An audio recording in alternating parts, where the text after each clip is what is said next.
Before changing a dressing, perform hand hygiene and ensure the patient's privacy. Introduce yourself. Verify the patient's identity using 2 identifiers. Can you tell me your name? Gary Fulton. Okay. And your birth date? 6/14/1954. Okay. As you explain the dressing change process to the patient, assess his pain level. Check that the prescribed analgesic administered 30 minutes prior has taken effect. Put on a gown and goggles if there's a risk of spray. Position the patient comfortably and drape him so that only the wound site is exposed. Instruct him not to touch the wound or the sterile supplies.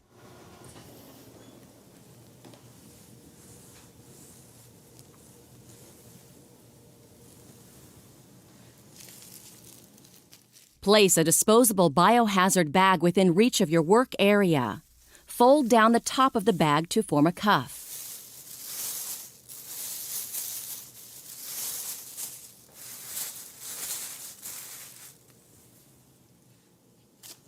Apply clean gloves.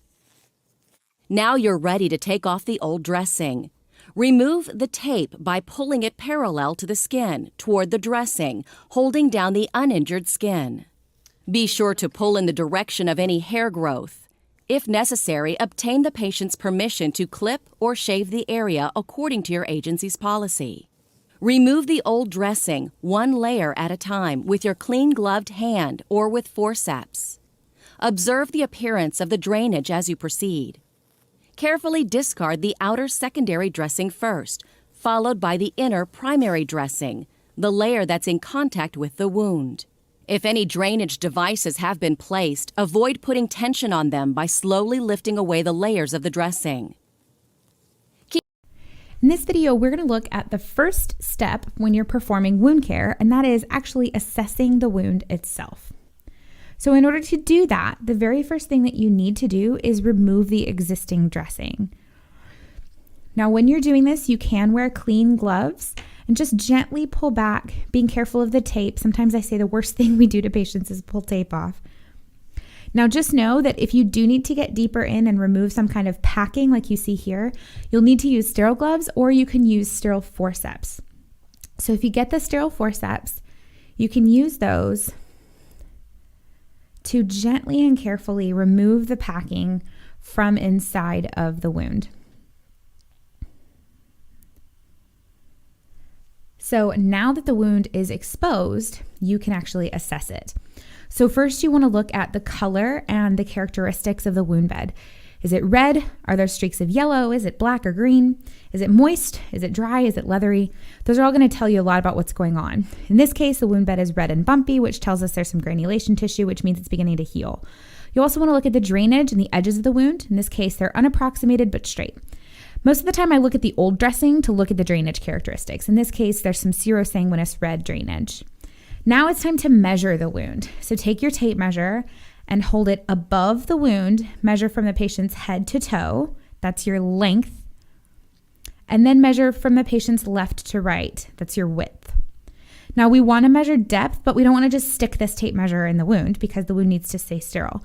So instead, we want to get a sterile cotton-tipped applicator, open the package in a sterile fashion, keeping one end of the cotton-tipped applicator sterile at all times.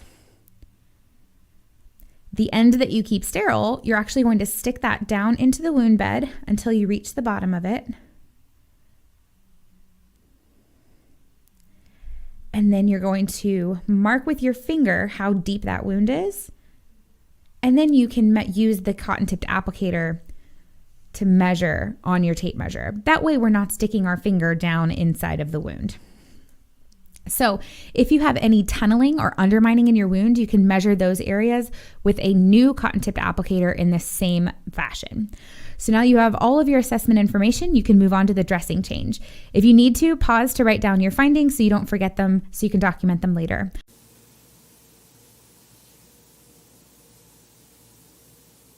Before changing a dressing, perform hand hygiene. Now create a sterile field by placing a sterile dressing tray or individually wrapped sterile supplies on the overbed table. If a sterile solution has been prescribed, pour it into the sterile gauze. Depending on your agency's policy, you may put on sterile gloves to provide wound care, or you may use a no-touch technique, which calls for wearing clean gloves to hold sterile forceps. If you use antiseptic swabs to cleanse the wound, use a new swab with every stroke, or simply spray the wound surface with antiseptic. As you cleanse the wound, work from the area of least contamination to the area of most contamination. If the patient has a drain, cleanse around it using circular strokes. Begin near the drain and move outward away from the insertion site. Blot the wound dry with gauze, holding it either with forceps or in your fingers while wearing sterile gloves, whichever technique you use to cleanse the wound. If ordered, use a similar technique to apply antiseptic ointment. Now that your wound is clean, now I'm going to dress your wound. To apply a dry dressing, use loosely woven gauze as a contact layer. If the wound has a drain, place a pre-cut 4x4 gauze pad so that it sits flat around the drain. Apply additional layers of gauze as needed. On top of this, apply a thicker woven pad, such as a Surgipad or abdominal dressing. Okay, now that we're done with your dressing change, how would you rate your pain now? 0 being none, 10 being the worst. It's about Help the patient into a comfortable position and ask him to rate his pain on a scale from 0 to 10. I will come check on you in a little bit. You let me know if you need anything. Okay, thank you. Perform hand hygiene. Document your wound assessment and how the patient tolerated the dressing change. Hello, Mr. Fulton. How are you doing? Real good, thank you. I'm going to check on your dressing, see if there's any drainage, and see how your drain's doing. Okay, As part of your follow-up care, inspect the patient's dressing at least once every shift or as ordered. Can I get you anything? Are you comfortable? no, I'm real good, thank you. Okay, you call me if you need anything. All right, we'll do. Okay.